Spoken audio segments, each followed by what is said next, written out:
Meus queridos irmãos, quantas vezes você já esperou por algo? Quantas vezes você já esperou por uma promessa que demorava?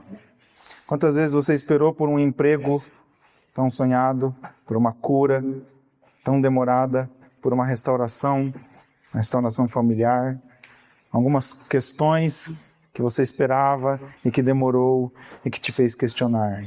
Será que Deus se esqueceu? Nos últimos 50 anos, houve muitos casos de pessoas que foram condenadas injustamente à prisão. E elas passaram muitos anos em reclusão. Essas pessoas tiveram o caso praticamente encerrado. Muitas dessas pessoas passaram, especialmente nos Estados Unidos, passaram anos no corredor da morte. O corredor da morte é enquanto elas estão lá, reclusas, esperando o dia da sua execução final. Mas depois de um bom tempo, muitos anos, praticamente mais da metade da vida preso, essas pessoas tiveram uma reviravolta no seu caso de investigação, no seu caso que estava sendo conduzido pela justiça, e por algum motivo essas pessoas foram soltas. Elas receberam a devida justiça. Veio tarde, mas ela veio. Tem um caso bem famoso nos Estados Unidos de um homem que foi preso por algumas acusações, que envolvia inclusive assassinato. Ele foi confundido, e por mais que houveram provas, não foram acatadas as provas, e ele ficou preso por muitos anos. Sua irmã era empregada doméstica, se não estou enganado, e ela se dedicou a fazer uma faculdade, né? Ela fez lá o curso de Direito, se formou em advogada, defendeu a causa dele, e ela descobriu um meio de investigar. Esqueci o nome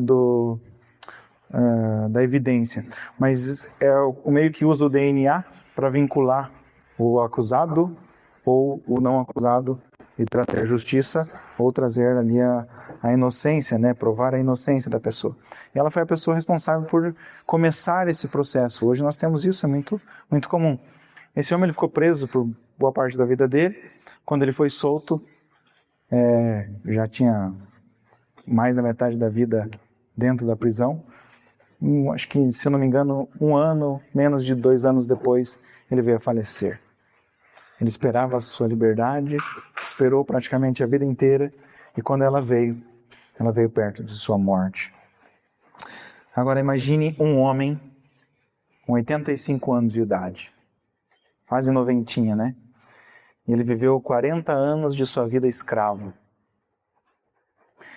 Aí, de repente, ele recebe a sua soltura, recebe a sua libertação, e ele, junto com o seu povo, precisam caminhar, perambular por 40 anos no deserto. E ele tem que andar 40 anos no deserto, perambular 40 anos no deserto, não porque ele não acreditava que Deus poderia dar a liberdade para ele logo de imediato, mas por causa do erro de seus irmãos. Seus irmãos duvidaram, seus irmãos não creram, e 10 espiões contra 2 fizeram a cabeça de toda a nação de Israel praticamente, de uma boa parte, né? Toda não, mas de uma boa parte. E por conta daquela incredulidade daqueles 10 espiões, este homem precisou também voltar, virar as costas para a terra prometida, e junto com seus irmãos incrédulos, ele teve que andar por 40 anos no deserto. Este homem Josué e Caleb, eles estavam prontos para entrar na terra. Eles tinham fé suficiente para entrar na terra. Eles acreditavam, mas os seus irmãos não. E por conta dos seus irmãos, ele foi então fadado a perambular por 40 anos no deserto. Quase 90 anos de idade, com 85 anos, chega o ponto dele reivindicar a sua parte, sua porção na terra. Em Josué 14, versículos de 1 a 15, que é o que nós vamos ler daqui a pouquinho, nós encontramos Caleb, um homem que fez o que era certo, mas que por conta do erro dessas pessoas, ele também foi sentenciado. Juntamente, ele peregrinou por mais 40 anos. Mas o curioso é que por mais que durante 40 anos ele não desfrutou da sua herança, ele não entrou no seu lar definitivo, na sua terra prometida, mas ele permaneceu firme na fé. Sua fé não murchou com o tempo, ela floresceu, seu vigor foi renovado. E é a respeito desse personagem que nós vamos olhar hoje, no capítulo 14, versículos 1 a 15. Então, quem não abriu, abram suas Bíblias em Josué, capítulo 14. Eu vou só fazer uma observação aqui, para que nas nossas leituras ao longo do culto, eu estou temendo que eles não estão acompanhando tanto quanto eu gostaria. Então nós vamos esperar eles abrir a Bíblia, mesmo que esteja projetado aqui. Estou temendo que a gente está lendo e está sendo uma coisa automática, tá bom? Então a gente vai vir aqui, vai anunciar o capítulo, vamos esperar eles abrir a Bíblia e todos faremos a leitura junto. Talvez nós nem projetem, tá? Acho que vai ser uma ideia, só para não esquecer. Vamos fazer a leitura do texto? São estas as heranças que os filhos de Israel receberam na terra de Canaã, e que Eleazar, o sacerdote, e Josué, filho de Num, e os chefes das famílias das tribos de Israel repartiram entre eles. A distribuição da herança foi feita por sorteio, como o Senhor havia ordenado por meio de Moisés, a respeito das 9 tribos e meia. Porque as 2 tribos e meia, Moisés já tinha dado herança do outro lado do Jordão. Mas os levitas não tinham dado herança. Mas aos levitas não tinha dado herança entre seus irmãos. Os filhos de José constituíram 2 tribos, Manassés e Efraim. Os levitas não deram herança na terra, a não ser cidades em que habitassem, e os seus arredores para o seu gado e para a sua posse, como o Senhor havia ordenado a Moisés. Assim fizeram os filhos de Israel e repartiram a terra. Os filhos de Judá chegaram a Josué em Gilgal. Acho que eu li Josué, né? Os filhos de Judá chegaram a Josué em Gilgal. E Calebe, filho de Jefoné, o quenezeu, lhe disse: Você sabe o que o Senhor falou a Moisés, homem de Deus, em Cades Barneia, a respeito de mim e de você. Eu tinha 40 anos quando Moisés, servo do Senhor, me enviou a Cades Barneia para espiar a terra. E eu lhes relatei o que estava no meu coração. Os meus irmãos que tinham ido comigo amedrontaram o povo, mas eu perseverei em seguir o Senhor meu Deus. Então Moisés, naquele dia, jurou, dizendo: Certamente a terra em que você pôs o pé será sua e de seus filhos em herança perpétua, pois você perseverou em seguir o Senhor meu Deus. E agora, eis que o Senhor me conservou com vida, como prometeu. 45 anos se passaram desde que o Senhor falou estas palavras a Moisés, quando Israel ainda estava no deserto. E agora, eis que estou com 85 anos. Estou tão forte hoje como no dia em que Moisés me enviou. A força que eu tinha naquele dia, eu ainda tenho agora, tanto para combater na guerra, como para fazer o que for necessário. Dê-me agora este monte de que o Senhor falou naquele dia, pois naquele dia você ouviu que estavam lá os anaquins, morando em cidades grandes e fortificadas. Se o Senhor Deus estiver comigo, poderei expulsá-los como ele mesmo prometeu. Josué o abençoou e deu a cidade de Hebrom a Calebe, filho de Jefoné, para ser a herança dele.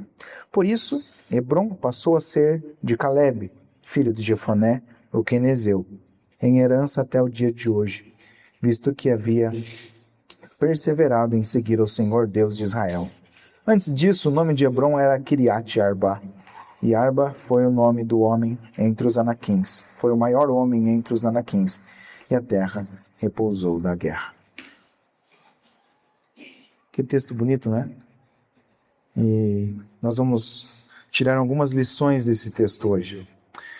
Nos versículos de 1 a 5, só tem uma coisa que talvez eu não vou falar a seguir, então eu vou antecipar um pouquinho, que é novamente ele alertando sobre o motivo pelo qual os levitas não receberam herança entre a terra. Você viu que ele repete várias vezes?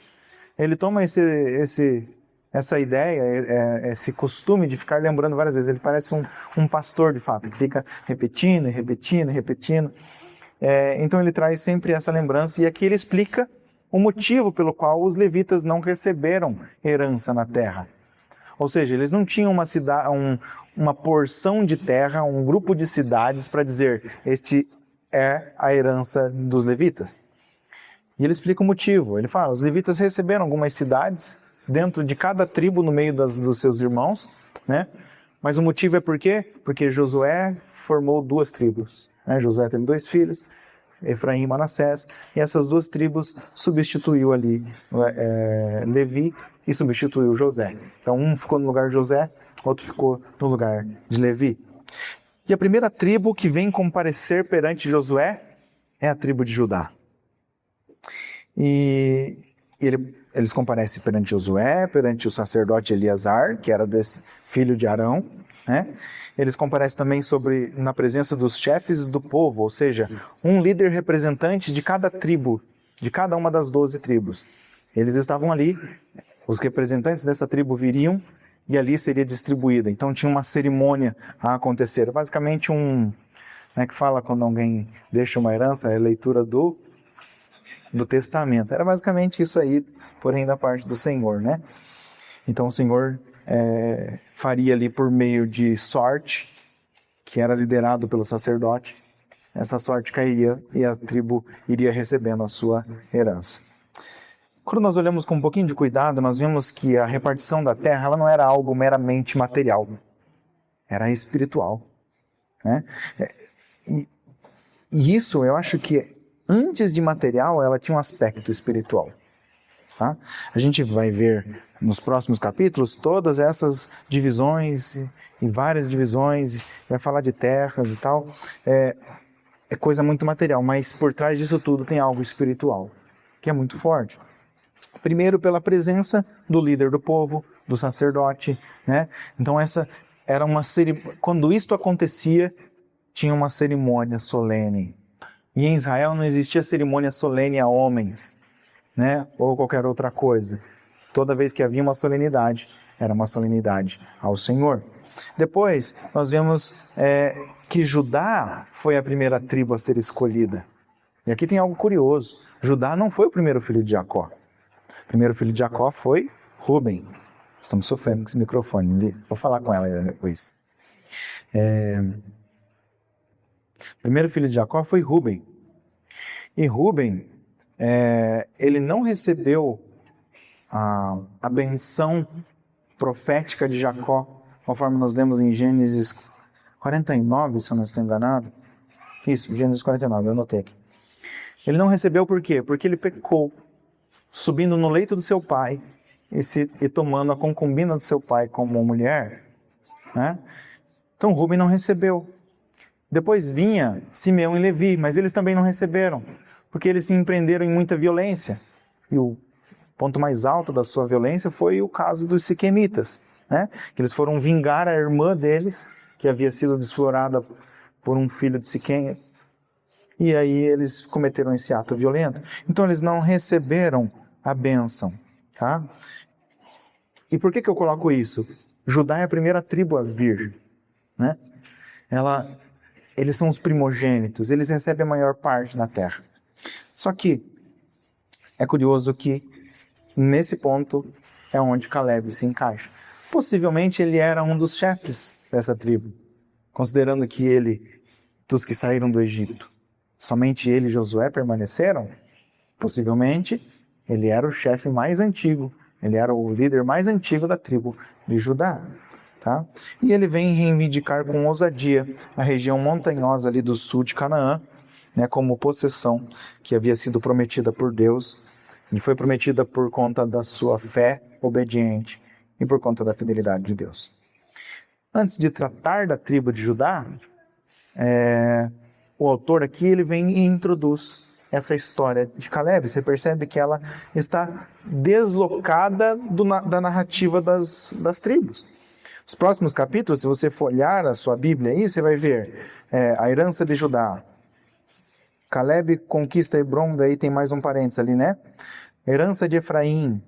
herança de Manassés, herança de Benjamim e assim por diante. Então nós vemos aqui o primeiro a receber a herança por meio da sorte, né? Por meio da sorte, não me entendam mal, tá? Não foi um jogo de dados ali, tá? Era o Senhor guiando o sacerdote e os líderes do povo para qual seria a terra destinada. Mas é possível nós imaginar a relevância de Caleb. Olha como que ele chega. Ele vem e ele diz que ele começa a trazer a lembrança de Josué o que havia acontecido. E eu não descarto então que ele seria ali o chefe da tribo de Judá, por isso que ele toma a palavra e ele inicia, tá bom? E Caleb, ele recobra a lembrança de um episódio bem específico, que inclusive foi lido em Deuteronômio, a gente conseguiu ver um pouquinho, né, sobre o que aconteceu. Mas quem acompanhou os sermões, nós estamos numa série de pregações em Josué, lembra que eu falei um pouco disso, né, em alguns momentos. Quando eles chegaram pela primeira vez aos arredores da terra prometida, Moisés enviou 12 espiões para a terra. Desses 12 espiões, apenas 2 voltaram com notícias boas. E boas eram notícias mediadas pela fé. Tá?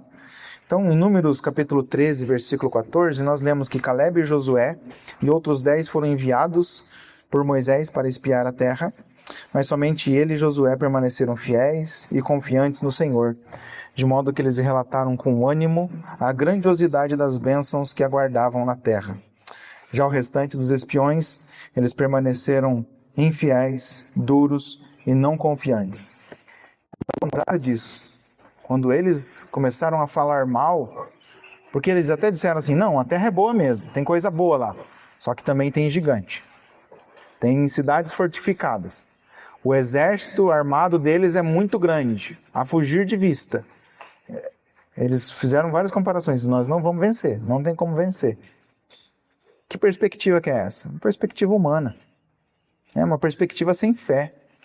É uma perspectiva de alguém que luta suas próprias batalhas. Nem parece que este tipo de pessoa foram os que foram arrancados do Egito. Tanto que na leitura que a irmã Mariana fez, Moisés diz, assim como Deus foi à frente de vocês ao tirá-los do Egito, Deus irá diante de vocês para tomar posse da terra. Mas essas pessoas não quiseram olhar desta forma, enxergar desta forma. O que aconteceu? Quando Josué e Caleb ergueram a voz para defender a causa do Senhor, eles também quase foram apedrejados. A ira do Senhor se levantou, a frustração foi tão grande que o Senhor falou, vocês não vão entrar no meu descanso. Vocês não vão entrar na terra. Vocês vão voltar para o deserto. E vocês vão ficar lá até que o último de vocês morra. Com exceção de Josué e Caleb. Na verdade, na ocasião ele fala só Caleb, né? Mas é que Josué está subentendido ali no texto também. Mas todos vocês vão morrer no deserto. E os filhos de vocês vão herdar. É eles que eu vou levar para lá. Tá? O que nós podemos ver? Que Caleb lembrou dessa história, apresentou essa história, a sua causa, porque ele estava diante de um líder humano. Esse líder humano poderia ter esquecido, né, do que havia acontecido. E ele começa dizendo, você lembra, porque você estava lá comigo. Que legal, né? Imagine nós no céu, você estava lá comigo. Então nós vemos que ele foi reaver o que havia prometido, não com uma atitude arrogante. Talvez na primeira leitura parece que ele foi arrogante, né? Mas eu fiquei fiel. Mas não é isso. Ele está dando o mesmo testemunho, ele não dá outro testemunho. Ele está dando o mesmo testemunho. Um testemunho que ele foi verdadeiro, foi profundo, um testemunho cheio de fé, um testemunho cheio de perseverança.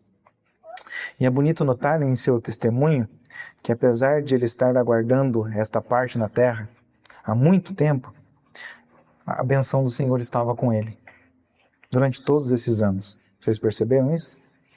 No deserto que Caleb e Josué percorreram ao longo de todos esses anos, eles não eram jovens.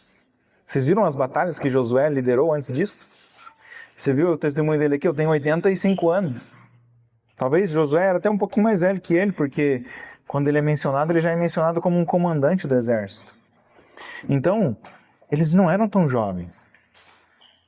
E o Senhor os abençoou e ele diz, a força que eu tenho agora é a mesma força de quando eu tinha 40 anos. Ou seja, eu não perdi 40 anos no deserto. Deus me sustentou por 40 anos no deserto.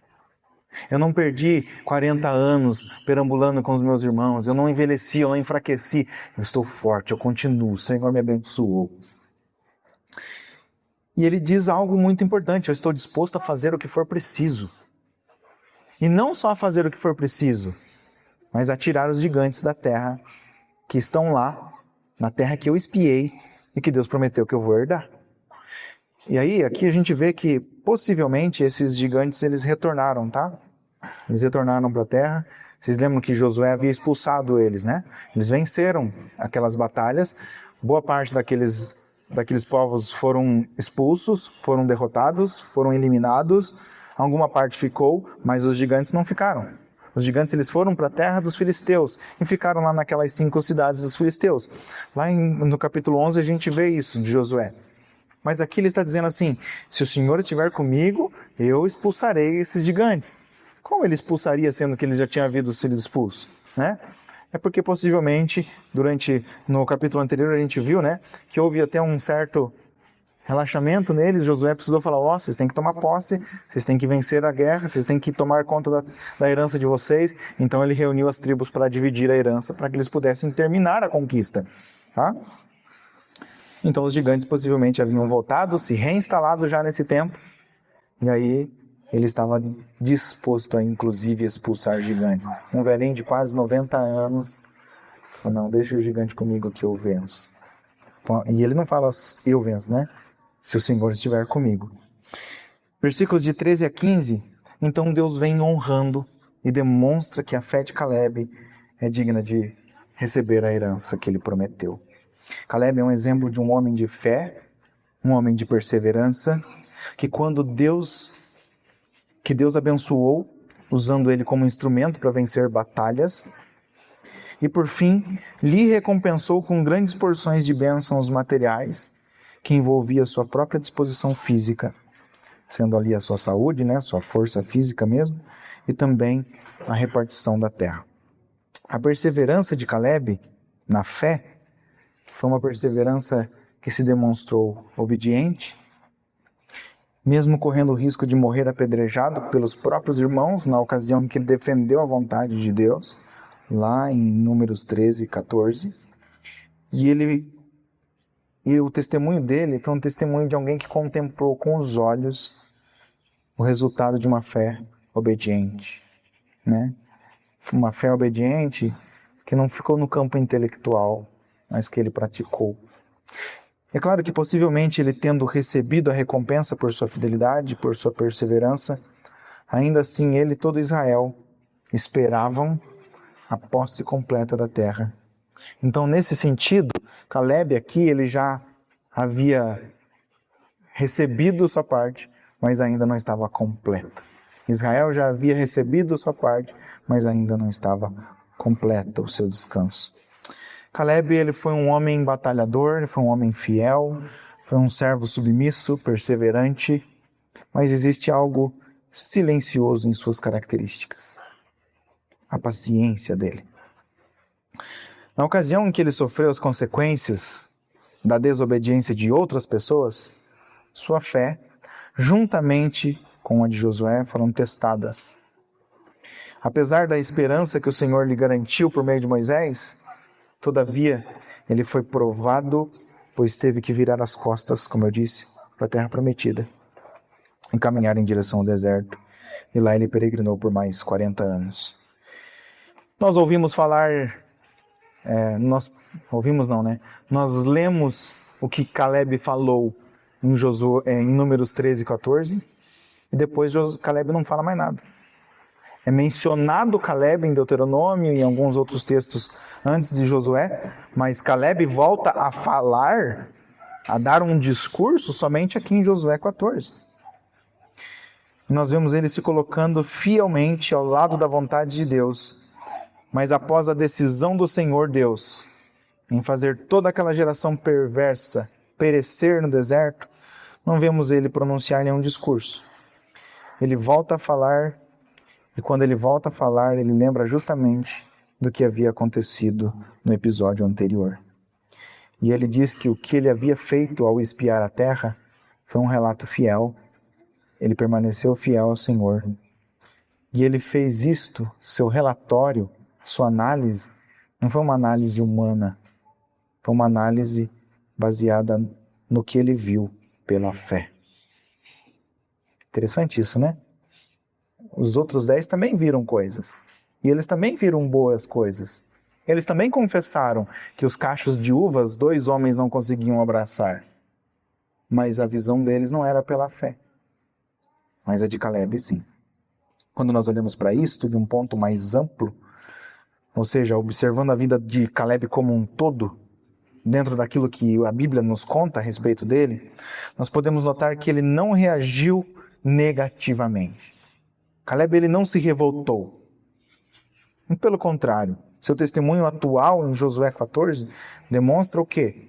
Que a sua fé continua firme, perseverante, cheia de atitude e com muita esperança. Em Caleb nós vemos que a paciência, ela é uma virtude muito linda. Ao mesmo tempo vemos que a paciência no Senhor, de modo nenhum, é uma característica apática, preguiçosa. Caleb, ele é um bom exemplo de alguém que viveu, de alguém que respirou, de alguém que praticou uma fé muito operosa, uma fé firme, uma fé cheia de paciência, perseverante, uma fé cheia de esperança no Senhor. Ele foi exemplo de um homem fiel que não teve tanto espaço como protagonista. Os protagonistas, se nós fôssemos olhar do ponto de vista humano, seria Moisés, seria Josué, seria Arão, né? Mas Caleb, ele aparece 2 vezes. Ele não é um protagonista, né? Mas quando o Senhor o requereu, ele correspondeu exatamente de acordo com a vontade, de acordo com a expectativa de Deus, em obediência ao Senhor e à sua eterna vontade.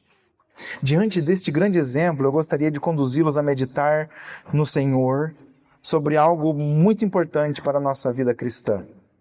Como a fé, como que uma fé paciente, uma fé perseverante, ela não tem relação com preguiça, não tem relação com passividade, não tem relação com fraqueza, não tem relação com melancolia, não tem relação com busca pela autonomia, com autossuficiência, mas antes, essas características agem no crente promovendo propósito, alvo, direção, expectativa. E tudo isso são meios de ânimo pelos quais nós somos encorajados, pelos quais nós somos fortalecidos. E diante de um longo tempo vivendo e esperando algo acontecer, nós permanecemos firmes na fé. A fé genuína em Deus, tal como a de Caleb, nos dá uma visão segundo a ótica de Deus. Ela tira a nossa visão humana, pobre, caída, falha, e ela nos dá uma visão conforme a ótica de Deus, onde mesmo diante dos desafios que existem na batalha da vida, seja nas nossas preocupações, ela não está, a nossa preocupação, ela não está especificamente nas batalhas e nos desafios que enfrentamos como crentes, mas ela está no que podemos experimentar na presença de Deus apesar desses desafios. A fé genuína em Deus, tal como a de Caleb, nos leva a uma espera fiel e paciente. Nos faz reconhecer que não somos o protagonista da história. Esta fé que espera não é apática, não é preguiçosa, é uma fé dedicada, é uma fé cheia de atitude, operosa, é uma fé cheia de produção, produtiva. Esta fé genuína em Deus, ela mantém o nosso coração cheio de submissão, uma submissão alegre, animada, cheia daquela alegria de espírito, sabe? Enquanto espera. E diante disso, nós vamos então analisar 2 pontos hoje. A fé genuína em Deus é fiel e paciente, e que a fé genuína em Deus é cheia de atitude. Olhando para o primeiro ponto, meus irmãos, para prosseguir, nós precisamos responder à pergunta: o que é uma fé genuína em Deus? E por que eu coloco nesses termos, né? Fé genuína em Deus. Eu não poderia falar só fé? Poderia. Mas qual que é o meu cuidado em trazer isto hoje? Fé genuína em Deus. Porque hoje em dia nós vemos muito tipo de fé por aí. Existe um tipo de fé que as pessoas dizem: eu sou uma pessoa cheia de fé, eu creio em Deus. Né? Eu creio em Deus. Eu conheci pessoas, tinha um colega de trabalho que ele falava isso: Felipe, eu sou um homem cheio de fé, eu creio em Deus. Mas você via a vida da pessoa, ela não correspondia com a fé que a Bíblia ensina. Existem outras pessoas que dizem que creem em Deus e elas têm uma vida religiosa. Elas vão para a igreja, elas frequentam a igreja. Né? Mas quando você analisa a vida dessas pessoas, com base no testemunho que elas dão, você não encontra essa fé que a Bíblia ensina, que é uma fé genuína em Deus. Então o que nós encontramos muito por aí é uma fé subjetiva. É uma fé que muitos ouvem falar, que é uma palavra comum, uma palavra tanto quanto bom dia, né? Eu tenho fé, bom dia. Palavras comuns, né? Todo mundo usa. Diante destes e outros cenários, eu vejo que é preciso reforçar o que é, então, uma fé genuína em Deus. E quais as implicações desta fé na vida do crente. E, meus amados irmãos, eu creio que o ponto de partida, para nós entendermos isto, ponto de partida bíblico para responder, é que a fé, ela é um dom de Deus. Esse é o ponto de partida. A partir disto, a fé ela pode ser descrita, a partir do ponto de partida, que a fé é um dom de Deus, ela vai ser descrita de diversas formas. Ela vai se manifestar em diversas formas. Mas o ponto de partida é que a fé ela é um dom de Deus. O que dizer então sobre a fé ser um dom de Deus? Então, primeiro eu relembro que após a queda, eu falei um pouquinho disso no início, né? Houve um endurecimento do nosso entendimento. Houve um endurecimento da nossa consciência e da nossa capacidade de obedecer a Deus. E os impactos imediatos da queda, eles não permaneceram estáveis. O que eu quero dizer com isso? A situação em que vivia Adão e Eva, né, após a queda, eles não permaneceram estáveis. Ou seja, nós aqui estamos no mesmo nível de maldade em que eles tinham logo após a queda. Não. A maldade ela foi aumentando. A iniquidade foi aumentando. Né? As pessoas foram ficando cada vez mais longe de Deus. Ou elas não reconheciam Deus como seu Criador, ou elas rejeitavam a Deus como o seu Criador. Né? E dentro disto, nós vemos que o coração humano foi perdendo esta capacidade que existia antes da queda, que é a capacidade da fé genuína em Deus. Segundo, nós vemos que para os nossos corpos caídos, a fé genuína em Deus ela não é natural, como era antes da queda. Ninguém nasce com fé. Já parou pensar nisso? Ninguém nasce com fé, ninguém nasce bom. Todos nós nascemos e já vamos aprendendo coisas erradas. A criança, ela aprende a alimentar-se, né? Que é algo bom. Mas a criança aprende a fazer chantagem quando ela é bebê de colo. Né? Por que a criança aprende a fazer chantagem sendo que ela nem sabe falar ainda? Então, essa capacidade de ter fé e de entender e de relacionar-se com Deus por meio da fé, um relacionamento íntegro, puro, não existe, não é natural ao homem depois da queda. Por quê? Porque o nosso entendimento, a nossa natureza foi corrompida pelo pecado. Em Efésios 2, versículos de 4 a 10, nós lemos assim: Mas Deus, sendo rico em misericórdia por causa do grande amor com que nos amou, e estando nós mortos, preste atenção nisso, estando nós mortos em nossas transgressões, Ele nos deu vida juntamente com Cristo, pela graça vocês são salvos. E ele continua: E juntamente com Ele nos ressuscitou, e com Ele nos fez assentar nas regiões celestiais em Cristo Jesus. Deus fez isto para mostrar nos tempos vindouros a suprema riqueza da sua graça em bondade para conosco em Cristo Jesus. E agora vem o ponto. Porque pela graça vocês são salvos mediante a fé, e isto não vem de vocês, é dom de Deus. Não vem de obras para que ninguém se glorie, pois somos feitura dele, criados em Cristo Jesus para as boas obras, as quais Deus de antemão preparou para que andássemos nelas. Notem que começa com quem? Começa com a gente? Qual que era o nosso estado inicial? Morto. Morto não faz nada. O estado inicial nosso é morto. Então parte de quem? Começa com quem? Começa com Deus. Deus sendo misericordioso, com um amor muito grande com que nos amou, nos deu vida juntamente com Cristo. E ele fala, como que isso aconteceu? Aconteceu pela graça. Por que aconteceu pela graça? Porque você estava morto justamente por conta do teu pecado. Então você não merecia nada, você não merecia vida, você merecia de fato permanecer morto no teu pecado. Mas pela graça, você é salvo mediante a fé, e isto é dom de Deus. Conseguem perceber a dádiva de Deus nos agraciando?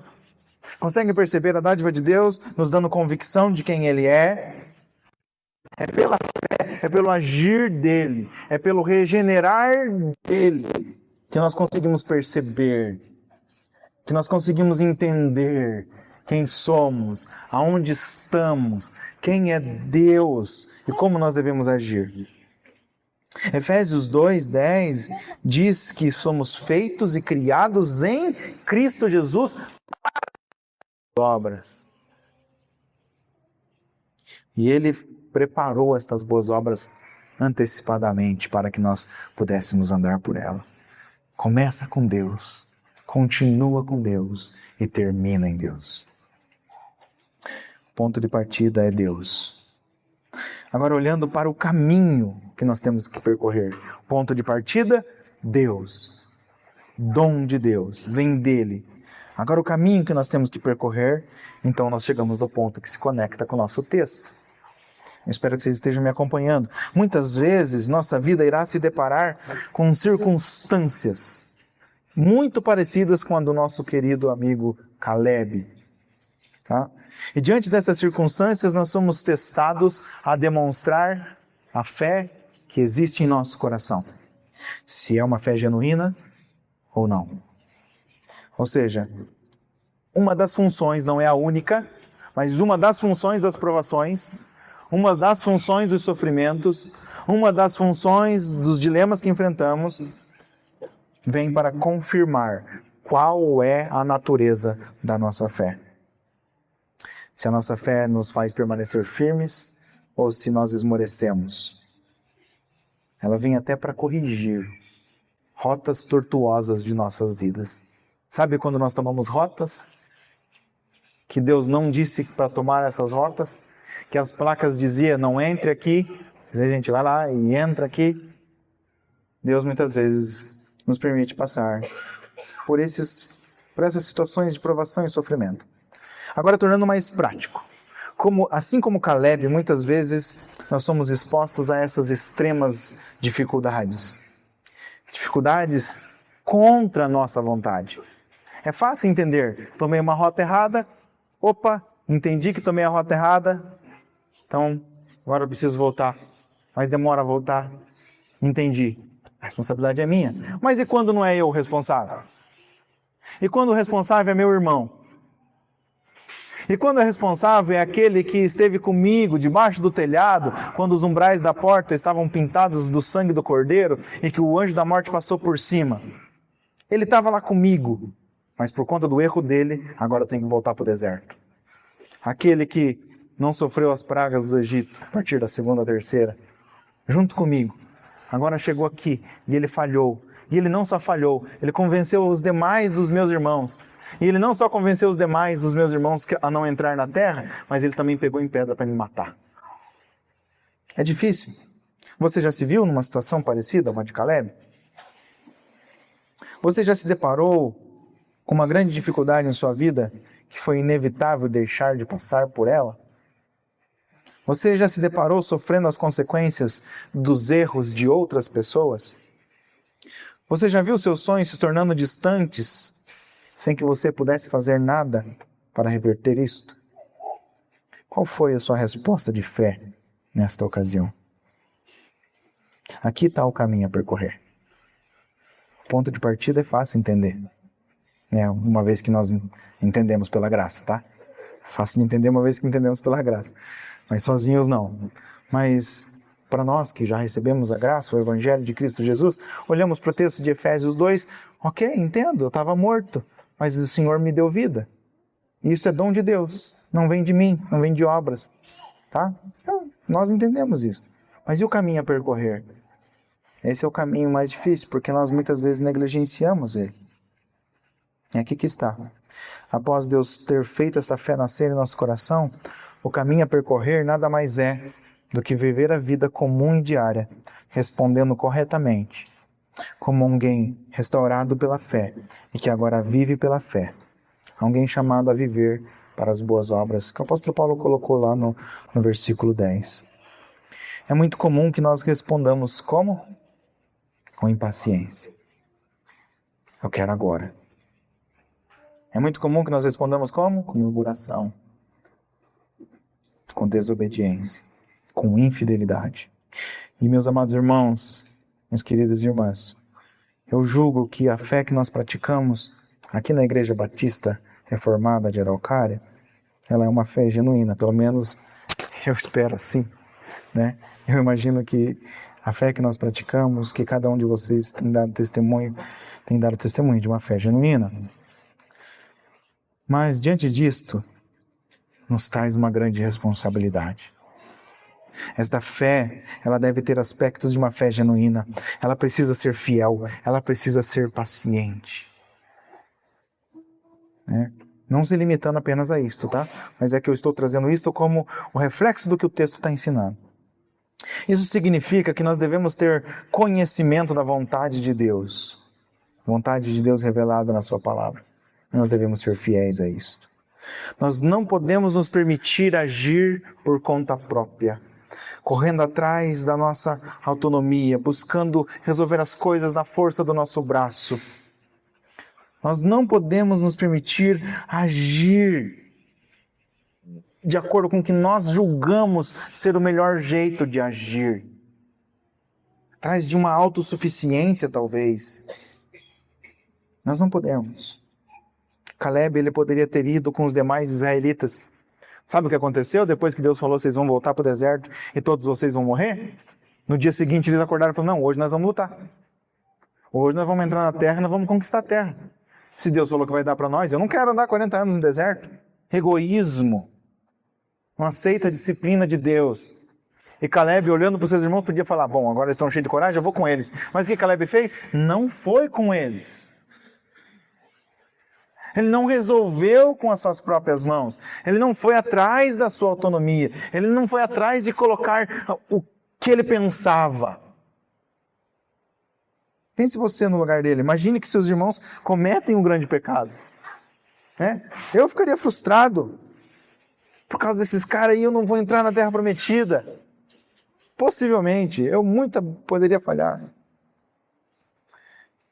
Será que em algum momento nós não levantaríamos ali o questionamento aos líderes? Igual eles fizeram contra Moisés e Arão? Será que em algum momento nós não revoltaríamos o nosso coração contra Deus? Eu não tenho culpa. Eu não tenho culpa. Eu estou aqui pronto para entrar e eu não vou entrar agora por causa dos 10. Eu estou aqui, Josué consegue, Senhor, manda nós. Mas o coração dele era o coração igual que ele aprendeu de Moisés.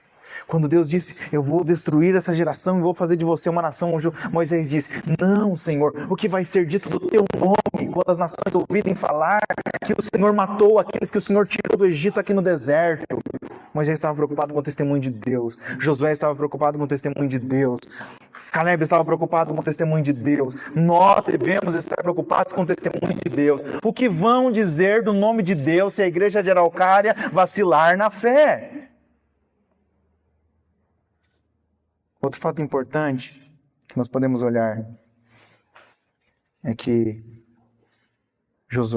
Caleb permaneceu em silêncio. Ele saiu de cena. Você vai ser espião? Fui espião. Você vai trazer o relatório? Está aqui o relatório. Qual que é a tua expectativa? Dá para entrar. Deus está conosco. Os gigantes não são nada. Não, mas agora vocês vão voltar porque os teus irmãos não creram. Ok, tô quieto aqui. Saiu de cena. Não fez mais nada, não bateu boca. O que nós vemos? Silêncio. Silêncio também não quer dizer muita coisa, tá? Mas por que não quer dizer muita coisa? Porque pessoas vivem pecando em silêncio. Concorda? É muito fácil pecar em silêncio e ninguém ficar sabendo. No campo do pensamento, o Senhor Jesus diz, o teu pensamento, se você olhar e cobiçar, teu coração já cometeu pecado. É no pensamento, é lá no coração, é lá no íntimo. Mas o silêncio não quer dizer muita coisa diante disto. No entanto, o silêncio que nós encontramos em Caleb, à luz do que ele fala aqui em Josué 14, o que nós encontramos nele é um silêncio fiel. É um silêncio de fé. É um silêncio de perseverança. É um silêncio de submissão à vontade de Deus. É um silêncio de humildade. É um silêncio de amor. Você vê como é que ele fala com Josué? Você e eu estavam lá. Olha que legal, cara. Meus amados, assim nós também precisamos imitar esse exemplo de Caleb. Não queira ser o protagonista da história. Nem da tua própria história você é o protagonista. Quem era você no ventre da sua mãe? Quem era você se Deus não te ensinasse a falar? Quem era você se Ele não te desse o ar para respirar? Quem era você diante de todas as coisas da sua vida? Você não é protagonista nem da sua própria história. Não queira fazer valer a tua vontade acima de tudo e de todos. Não deixe que a circunstância molde o seu caráter. Mas diante das circunstâncias, permita que o seu caráter cristão prevaleça. Não deixe que os seus sonhos, que os seus planos sejam maiores e mais ferozes do que a vontade de Deus. Muitas vezes a vontade de Deus é te permitir passar por caminhos dolorosos. Por caminhos que você sabe que tem potencial para ser melhor. Outras vezes a vontade de Deus para você não é sucesso aqui na terra. Não é realização de sonhos terrenos. Não é conforto material. Às vezes a vontade dele para você é uma prisão fria e sem coberta. Às vezes a vontade dele para você é que outro te cinja e te leve por caminhos que você não queira. Pedro, em verdade eu te digo, que quando tu eras moço, tu cingia a ti mesmo e andava por onde você queria. Mas virá o dia em que outro te cingirá, te levará por onde você não quer andar. Não existe vida cristã sem renúncia. Renúncia de si mesmo. Então todos nós, em algum momento, vamos ter que percorrer caminhos que nós não queremos. E nestes dias, nós teremos que renunciar ao nosso velho eu. E nós teremos que dar testemunho do nosso novo nascimento em Cristo Jesus.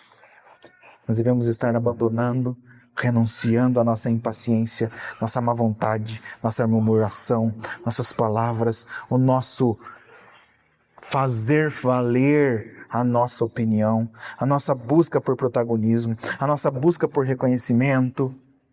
Nesses dias nós temos que renunciar a este velho homem que quer provar que pode, que quer provar que pode chegar lá, que quer provar.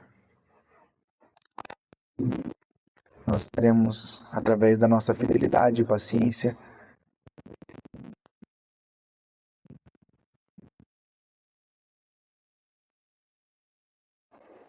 agora, a fé genuína em Deus ela é cheia de atitude. Entendemos o que é uma fé genuína em alguns aspectos, não exaustivamente, tá? A gente pode olhar para muitas outras coisas. Mas os princípios estão aqui. Agora, esta fé ela é cheia de atitude. Notem que uma vida de fé genuína em Deus é uma vida onde nós respondemos ao invés de levantar questões. O que eu quero dizer com isso? Que nós não somos chamados a inventar um meio pelo qual nos relacionamos com Deus e com o mundo criado.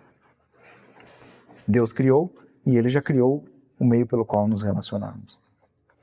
No entanto, isso não significa dizer que nós somos apáticos, que nós podemos ser pessoas acomodadas, que não se envolvem, que não se preocupam, que não se dedicam.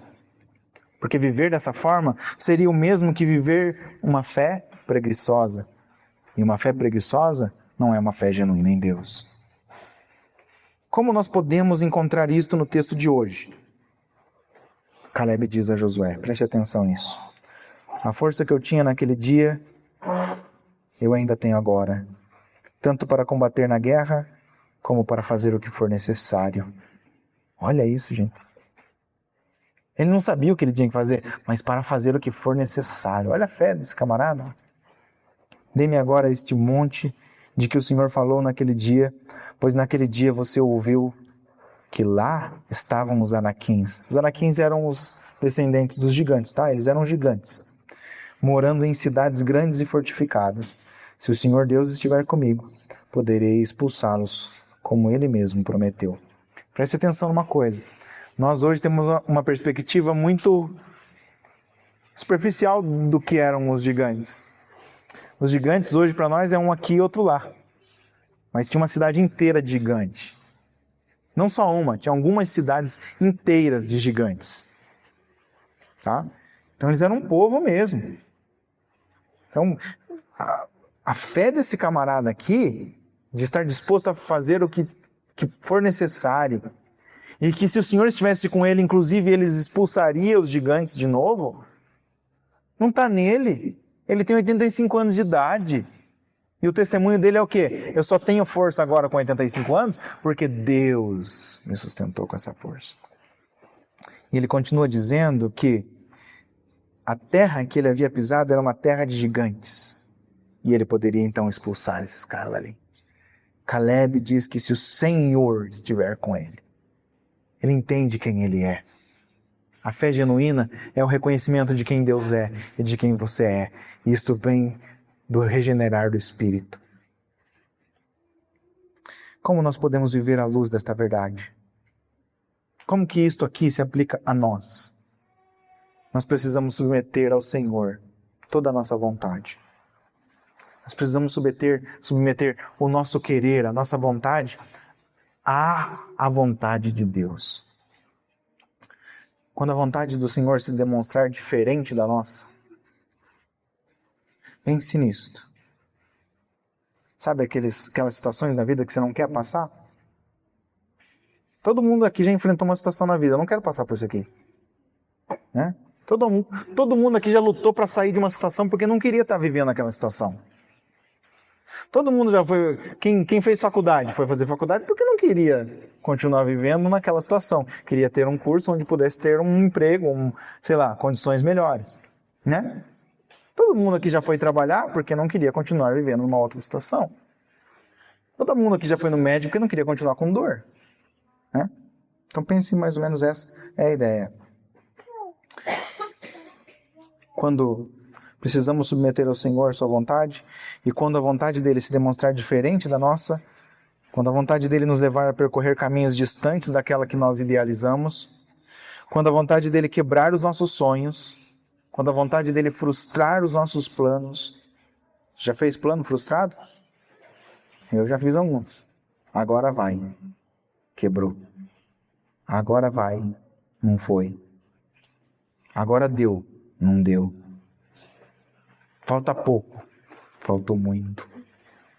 Sabe? Devemos responder então nesses casos com submissão, com renúncia. Devemos manter firmes e fiéis. Devemos ser pacientes.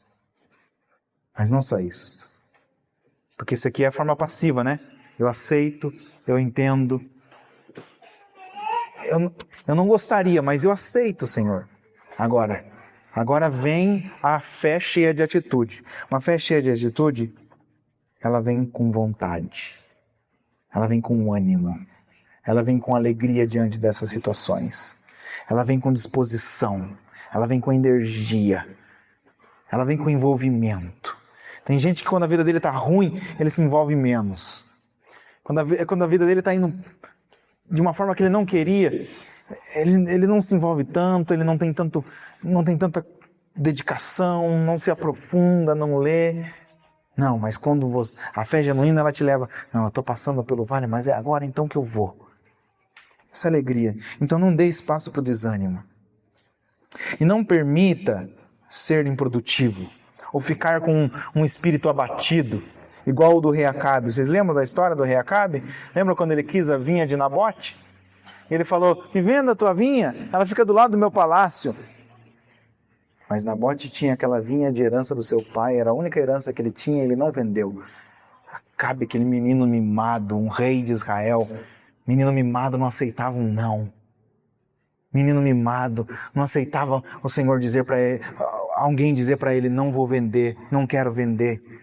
Voltou para casa, ficou com o coração ruim, duro, até que a sua mulher, que era pior que ele, foi lá e tomou a vinha para ele. Olha que tipo de homem era Acabe. Não se permita viver com o espírito abatido, porque você não conquistou o que você queria, porque você não chegou lá.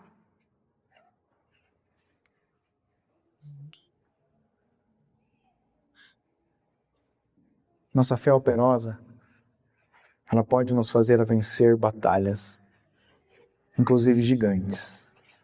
Mas ela pode também, se não for operosa, nos levar a viver, enfrentar derrotas. Grandes derrotas. Para cidades pequenas como a cidade de Ai.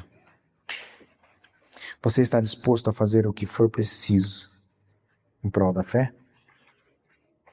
Você está disposto a abrir mão dos seus sonhos, desfazer os seus planos em prol da fé?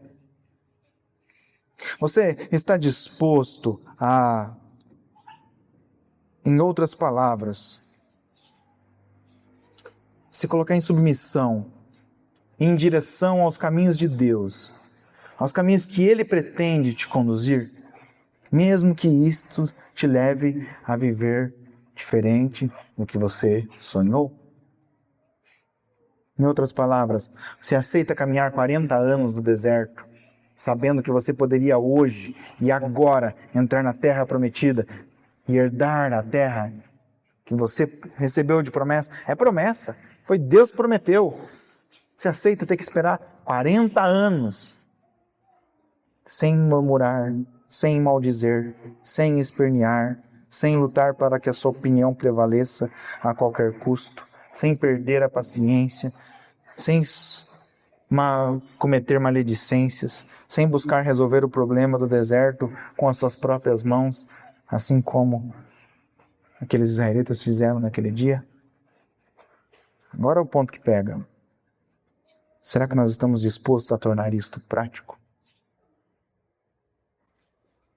Está disposto a sofrer por amor ao Evangelho? Está disposto a conformar-se a Jesus? Sabe o que é conformar-se a Jesus? Não ter onde reclinar a sua cabeça.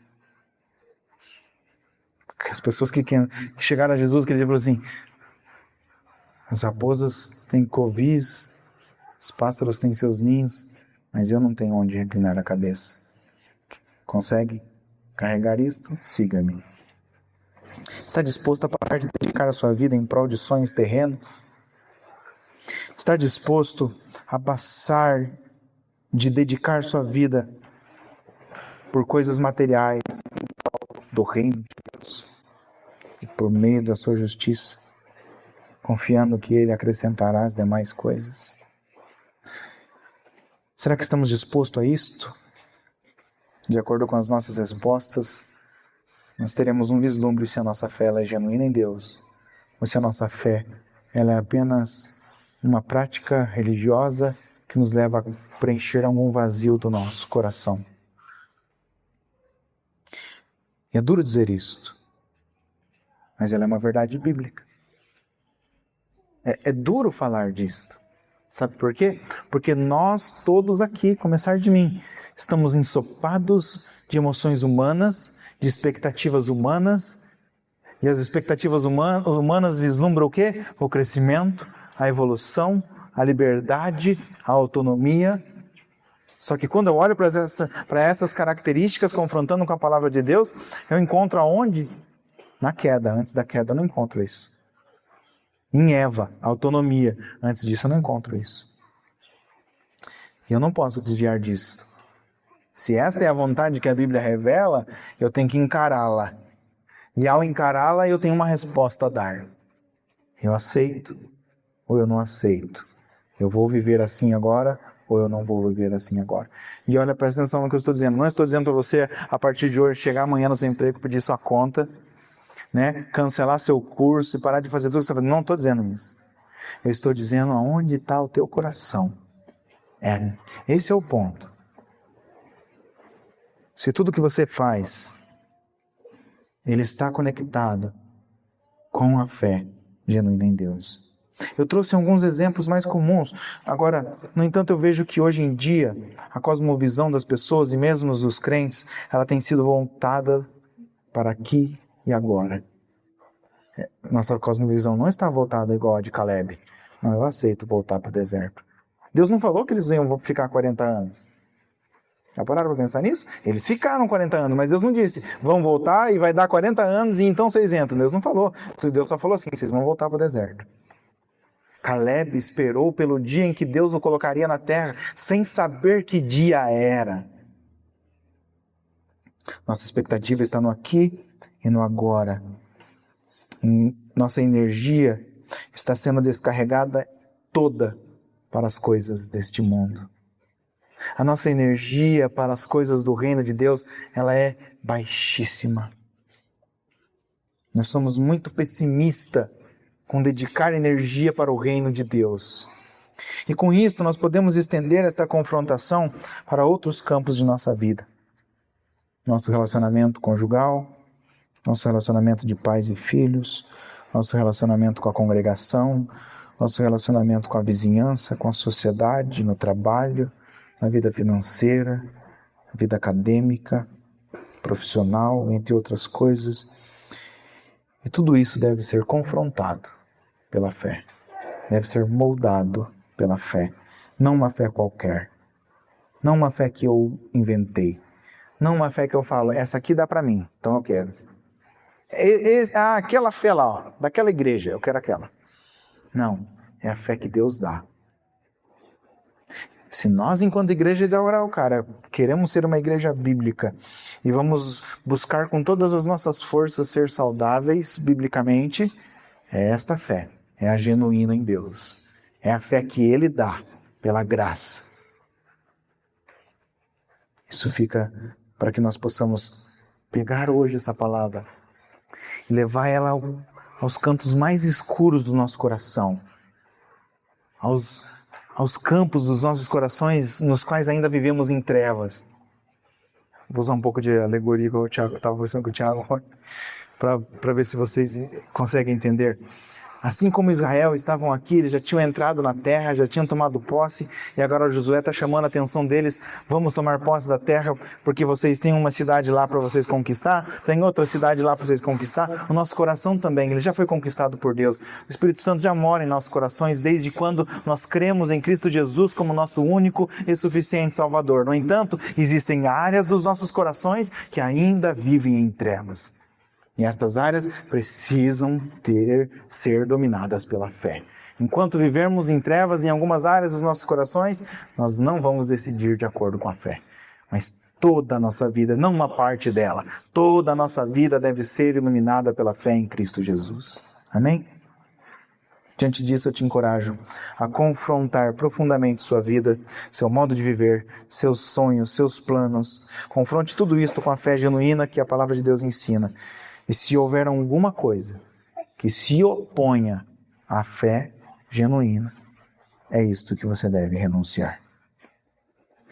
Assim como Caleb esperou 45 anos, que nós sejamos capazes de esperar todo o tempo possível, até que Deus venha nos entregar coisas que nós esperamos aqui na terra, ou nos buscar para o seu reino de glória. Amém? Vamos orar. Ó Deus eterno, obrigado, porque o Senhor é o ponto de partida da nossa fé. Reconhecemos que nós estávamos mortos em nossos delitos e pecados. Reconhecemos, ó Deus, que somente por um milagre um milagre que só o Senhor poderia fazer, nós recebemos vida juntamente com Cristo. Reconhecemos, ó Deus, que isto não vem de nós, é pela graça mediante a fé. Não vem de obras para que nós não nos gloriemos, ó Deus. O Senhor é o nosso ponto de partida, mas também é o caminho pelo qual percorremos. Sabemos que este caminho é difícil para nós, caídos, ó Deus, ainda que já estamos iluminados pela fé. No entanto, existem áreas dos nossos corações que ainda relutam para obedecer. E lutam, e relutam, e resistem à Tua vontade, resistem à fé, resistem ao Teu Espírito Santo. E diante disto, ó Deus, nós cremos naquilo que o Senhor escreveu por meio de João, Teu servo, no capítulo 14, dizendo que o Espírito Santo nos guia em toda a verdade, no caminho, e que o caminho é o próprio Senhor Jesus Cristo. Ó Deus, nos convença hoje de nossos pecados e resplandeça a luz do Teu Filho em nossos corações, nos capacitando a dedicar a energia de nossa vida e de nossos corações em prol do reino de Deus e da Sua justiça. Nos ajude a confiar que assim como o Senhor veste a erva do campo, que alimenta os pássaros do campo, o Senhor também assim nos vestirá e nos alimentará. Que o nosso alimento maior e mais puro que nós possamos buscar é o alimento que vem do céu. Em nome de Jesus que eu oro. Amém. Obrigado, queridos.